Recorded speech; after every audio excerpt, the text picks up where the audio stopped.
débat. Ça va se passer à Lille les 24 et 25 janvier, le Forum international sur la cybercriminalité. Voilà, il y a beaucoup de rendez-vous en France. Il y en a deux aujourd'hui en France. Il y a les Assises de la sécurité en octobre et puis il y a cet événement qui a lieu fin janvier donc à Lille. Et pour en parler de tous ces sujets, avec nous trois experts. Laurent Zerman, cofondateur et dirigeant de Centrio. Bonjour. Bonjour. Laurent, merci d'être avec nous. Thierry Olivier, responsable de la sécurité des systèmes d'information, RSSI du groupe Société Générale. Bonjour. Bonjour. Thierry. Et puis avec nous, François Graciolet, expert associé au CES. Bonjour. Bonjour. François, merci d'être avec nous. Alors, on parle beaucoup. Alors, évidemment, on ne va pas revenir sur tous ces... c'est vrai qu'on pourrait faire un journal quotidien de tout ce qui se passe en cybercriminalité en ce moment. Tous les jours, il y a son lot d'attaques. Et justement, moi, je trouve que trop souvent, on a continué à dire que, voilà, faut sensibiliser les utilisateurs toujours et davantage. Mais finalement, est-ce que des choses... On parle beaucoup d'intelligence artificielle aujourd'hui. Est-ce que l'intelligence artificielle va enfin aider à ce que nos systèmes d'information soient un peu plus sûrs? J'aimerais que vous, Thierry Olivier. Effectivement, la sensibilisation des utilisateurs reste un invariant reste un invariant dans notre stratégie de sécurité, mais malgré tout, on développe des nouvelles technologies qui nous permettent effectivement d'analyser le comportement d'une part des utilisateurs qui seraient pour le coup malveillants, qui utiliseraient mal les systèmes qu'on met à leur disposition, et on est obligé de développer des systèmes qui agrègent énormément de données au travers du big data. Donc les big data sont utilisés pour développer le business de notre activité bancaire, mais aussi utilisés en back-office par nos services de sécurité pour pouvoir analyser les mauvais comportements et en identifiant les attitudes malveillantes. Parce que c'est ça aujourd'hui, François Graciolet, on peut identifier des mauvais comportements, voir des gens qui se connectent pas aux bonnes heures, c'est toutes oui, tout à fait. Il y a un certain nombre de start-up et de sociétés établies sur le marché de la cybersécurité, donc je pense que Laurent parlera mieux que moi, de machine learning, donc qui vont apprendre un certain nombre de fonctionnements, de comportements qu'il y a sur le réseau, le système d'information, et qui par rapport à un événement qui va se passer, qui est différent de ce qui est attendu, va pouvoir identifier quelque chose d'anormal, qui peut être simplement un opérateur qui a fait une mauvaise opération ou une tentative d'intrusion sur le système d'information. Donc c'est ces opérations qu'on va détecter.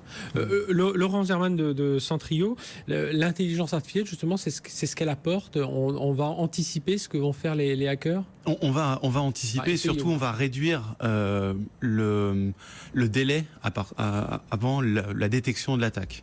Aujourd'hui, un analyste dans un centre de sécurité, il reçoit des centaines de milliers d'informations par jour et il a besoin de savoir instantanément quelle est l'information à regarder. Donc l'intelligence artificielle, elle va lui permettre de mieux cerner l'information, le log, l'événement, l'alerte à regarder en premier et de laisser de côté d'autres qui font partie de la routine de l'entreprise, que ce soit des utilisateurs qui se connectent de façon régulière ou des machines qui vivent leur vie avec un comportement complètement normal. C'est-à-dire ça va venir un peu simplifier la vie du RSSI, ça va... Ça va simplifier la vie, ça va, je pense, permettre d'augmenter la surveillance avec un coût raisonnable, et surtout, ça va rentrer dans une sorte d'interaction. Il ne faut pas penser que ces systèmes soient des boîtes noires qui fonctionnent de façon complètement autonome. Au contraire, elles ont besoin que des analystes apprennent, interagissent avec elles, et au fur et à mesure, un peu comme quand vous utilisez un moteur de recherche bien connu aujourd'hui, au fur et à mesure, il vous connaît un peu mieux, et au fur et à mesure, le système de sécurité va vous sortir des événements de plus en plus intelligents et de plus en plus pertinents. Ça veut dire, Thierry Olivier, c'était général, il faut davantage, vos équipes sont en train de transformer aussi la façon dont elles travaillent aujourd'hui. Voilà, en fait, les méthodologies sur lesquelles on travaillait sur des schémas de fraude qui étaient connus, aujourd'hui, nous poussent, grâce à l'intelligence artificielle, d'essayer d'anticiper et de prévoir l'imprévisible. C'est-à-dire qu'en agrégeant énormément de données et en analysant les comportements, on arrive à identifier des comportements ou des événements qui sont pas habituels. Une carte bancaire d'un client qui n'est pas en opposition, qui est valable, qui est utilisée à un moment donné, et 3 minutes après, cette même carte bancaire est utilisée en Russie ou dans un pays d'Afrique. Il y a un problème. Voilà, donc c'est que forcément il y a un problème. La manière de se connecter à sa banque en ligne chaque jour, on a une manière de se connecter, de déplacer sa souris. Ça va jusque-là, ça va jusqu'au... La manière de taper par exemple son code sur son clavier pour pouvoir se connecter. On analyse énormément de données qui nous dit pas forcément qu'il y a un problème, mais qui nous rend suspects certains événements. Donc c'est d'essayer vraiment d'anticiper des nouveaux schémas de fraude ou des comportements de personnes qui essaieraient effectivement de pouvoir se faire passer pour un de nos clients. Et par ce biais-là, on va rendre la vie de l'attaquant encore plus compliquée, parce qu'il va falloir qu'il se rende complètement le double du comportement normal. Il limite les frappes clavier, il limite les déplacements souris, etc. Oui, parce que c'est ça. Est-ce qu'on peut imaginer un jour que les pirates aussi vont utiliser de l'intelligence artificielle? Déjà, les organisations criminelles travaillent en équipe, sont coordonnées, sont innovantes, ce qu'ont du mal à faire les grosses organisations de par leur inertie. Donc il y a forcément des choses à apprendre des attaquants, mais c'est sûr que ces technologies de big data, machine learning vont être très importantes pour les sociétés.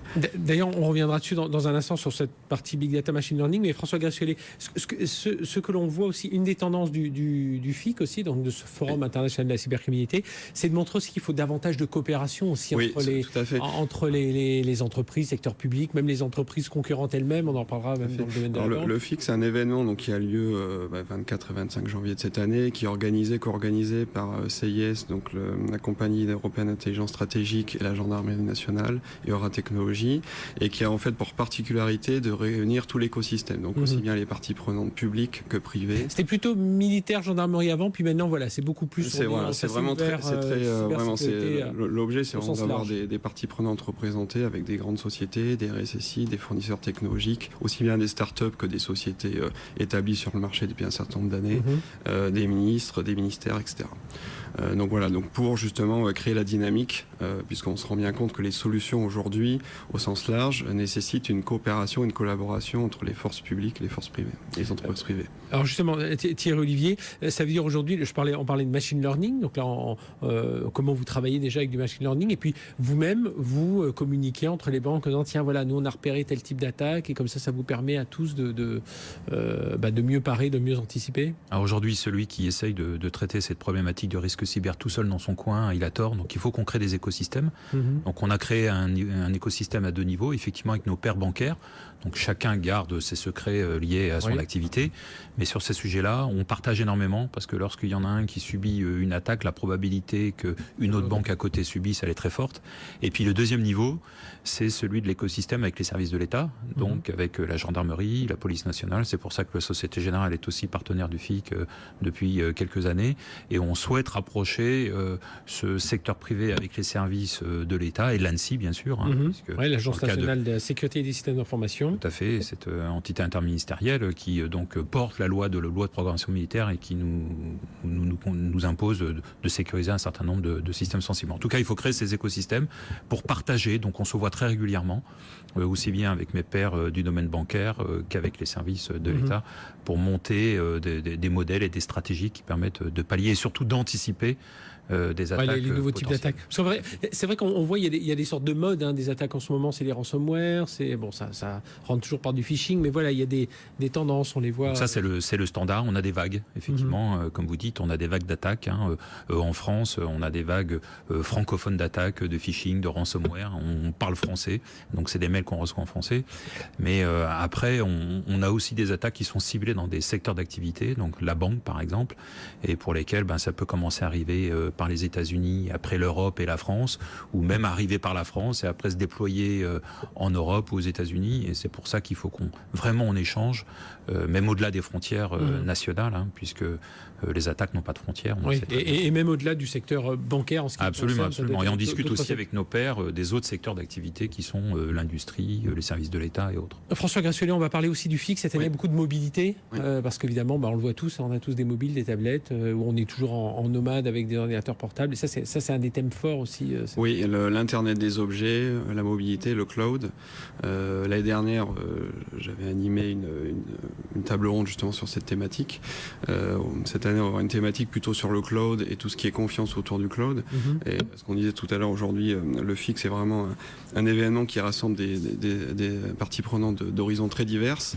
Et donc, dans cet atelier, on aura aussi bien l'ANSSI, le BSI, donc, qui est l'agence de sécurité allemande, une start-up, un représentant de la Société Générale et un avocat spécialisé dans le droit des technologies. Voilà, donc on parlera de tout. Voilà.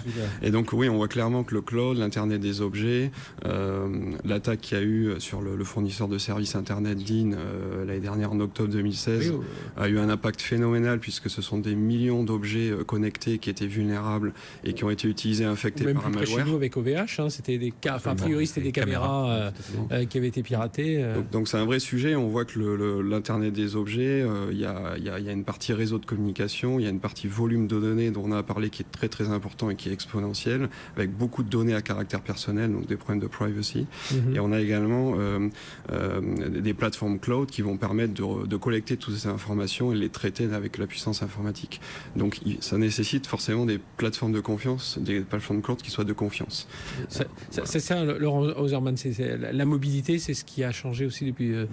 La mobilité, l'IoT, la vitesse en fait de ces technologies qui sont mises en œuvre de plus en plus vite et de plus en plus à plus grande échelle font que la sécurité doit suivre. Et vous parliez tout à l'heure de collaboration. Centrio fait partie d'une association qui s'appelle Exatrust, où au sein d'Exatrust, avec un ensemble d'éditeurs français de produits de confiance numérique. Yann Pernen, c'est un de ces Deniol là qui est parti chez les Allemands. Oui, mais on reste très proches et ils sont membres fondateurs et un pionnier d'Exatrust. On va proposer justement des solutions coordonnées sur des grandes thématiques, la cybersécurité des systèmes industriels, l'authentification des utilisateurs, la sécurité des applications web, la mobilité, la messagerie, parce qu'il faut chasser ensemble et répondre aux problématiques ensemble et pas de façon séparée. Là on sent, Thierry-Olivier, on sent qu'il y a une vraie prise de conscience et que enfin il y a une action qui est prise pour la protection des données personnelles. Là on parlait des objets connectés, on les a vus arriver, puis aujourd'hui on s'y met. Les systèmes industriels aussi, ça aujourd'hui j'imagine que quand vous êtes, alors vous c'est la Société Générale, mais quand vous croisez vos pairs dans l'industrie, oui ça y est, eux, ils ont on va pas dire qu'ils n'étaient pas sensibilisés, mais ils réussissent à sensibiliser les patrons métiers, les patrons des usines, leur direction générale. On en parlait ensemble juste avant l'émission, effectivement, c'est que la sécurité dans le domaine industriel, ça a été une préoccupation, mais qui n'était pas orientée sécurité système d'information. Oui. Et la maturité n'était pas du tout la même. Et aujourd'hui, ils se rendent compte très, très, très concrètement que c'est un sujet qu'ils doivent adresser. Alors, dans le domaine bancaire, à cause ou grâce à la régulation, c'est un sujet dont on s'est préoccupé déjà depuis de très nombreuses années. Donc, effectivement, dans le domaine industriel, aujourd'hui, les risques sont très, très importants. Et sur les grands opérateurs, notamment de fournisseurs de fluides nationaux ou même dans d'autres pays, le risque cyber est pris très très au sérieux parce qu'on peut très vite être confronté à devoir subir des arrêts de centrale ou des arrêts en ce moment s'il fallait... Voilà, tout à fait. Donc le risque cyber n'est plus qu'une problématique liée au sujet bancaire qui était un peu en avant sur le sujet, mais le domaine de l'industrie est très très sollicité sur le sujet. Il y aura là-dessus, François Garciulet, du CES, il y aura des conférences spéciales pour les industriels, il y aura un focus industriel lors du FIC. Il y a énormément de conférences, en tête, mais il y a des... Mais en tout cas, ça fait partie des points importants aujourd'hui. Tout à fait, c'est un sujet qui sera abordé lors du FIC.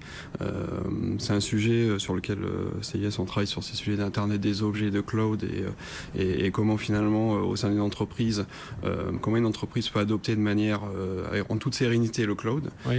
C'est quel type de fournisseur il faut retenir, quelles sont les exigences qu'une entreprise va demander en termes de sécurité. Donc on a beaucoup parlé tout ce qui était vulnérabilité, mais il y a aussi chiffrement des données, protection des données. Donc on préconise en fait une approche par la valeur, par l'information qui est protégée.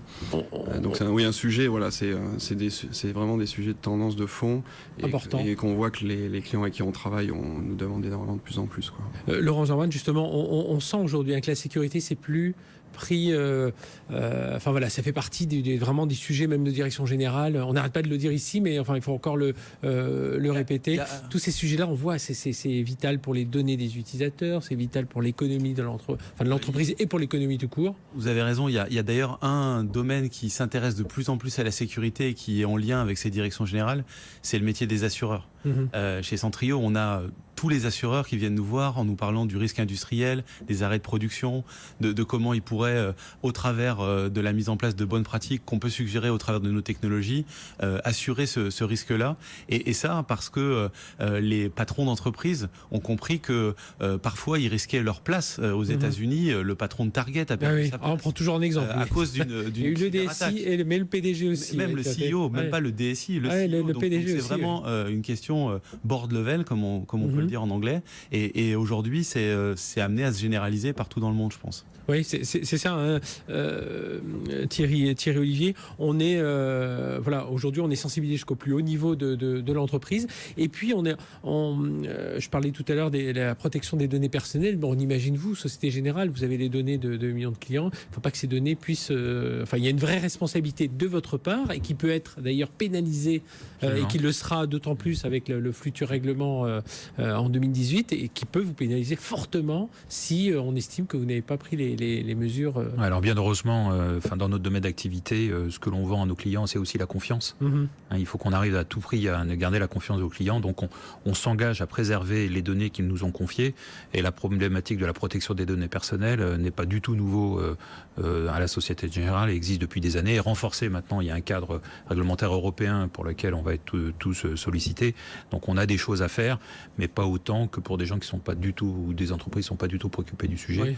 Nous, c'est quelque chose sur lequel des PME. Voilà, on veut vraiment rester un acteur de confiance auprès de nos clients et qui nous perçoivent bien comme quelqu'un qui protège bien les données qui nous sont confiées. D'ailleurs, ça peut faire partie de votre rôle, ça, en tant que, pas vous, Société Générale précis, mais en tant que banquier, parce que vous avez évidemment parmi les banques des PME, des TPE, de les sensibiliser. Absolument. Donc on réalise régulièrement des petits déjeuners pour les PME. On est assez surpris du succès des gens qui viennent écouter de quoi on parle quand on parle du risque cyber, parce que ce qui les intéresse, c'est concrètement chez eux qu'est-ce qui peut arriver. Oui. Donc on leur donne des exemples et on est assez étonnés. On arrive régulièrement à mobiliser une cinquantaine de PME jusqu'à des artisans qui viennent de comprendre. On a malheureusement dans nos clients des gens qui ne respectent pas un certain nombre de règles de sécurité. Oui, parfois très simple. Qui désactivent des mécanismes parce qu'au quotidien ça les ennuie dans leur fonctionnement et qui se font malheureusement pirater et qui remettent en cause la vie de leur entreprise parce qu'il y a plusieurs centaines de milliers d'euros qui ont disparu. François Gressollet, les politiques seront interpellés justement dans le cadre du FIC parce qu'on sait que les partis politiques, Guillaume Poupard, on a vu certains, donc Guillaume Poupard, le patron de l'ANSSI, on a vu certains pour dire attention aux élections. Vous avez vu ce qui se passe aux États-Unis. C'est évidemment un sujet politique. C'est un sujet aussi de coopération au niveau européen et notamment la table ronde que je citais, que je vais animer, réunira donc l'ANSSI et son homologue allemand. Donc notamment sur la problématique du cloud, il y a des travaux communs qui sont faits entre ces deux agences, justement pour trouver des éléments de qualification et de certification communs aux deux pays. Bon.